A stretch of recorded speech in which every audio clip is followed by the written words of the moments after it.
سلف صالحین 4 جملے اپنے شاگردوں سے بہت پڑھواتے تھے اور کہتے تھے کہ اس میں روحانیت کے بڑے بڑے سمندر ہیں۔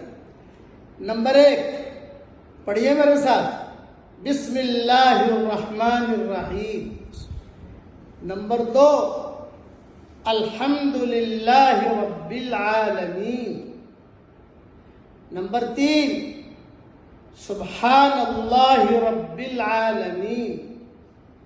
نمبر 4 لا حول ولا قوة الا باللہ العلی العظیم۔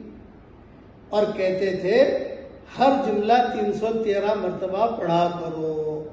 میں آپ کو 313 کی تشکیل تو نہیں کرتا، میں کہتا ہوں کہ صبح شام 1 مرتبہ 2 مرتبہ جملے پڑھ لو، انشاءاللہ خیر ہی خیر ہے۔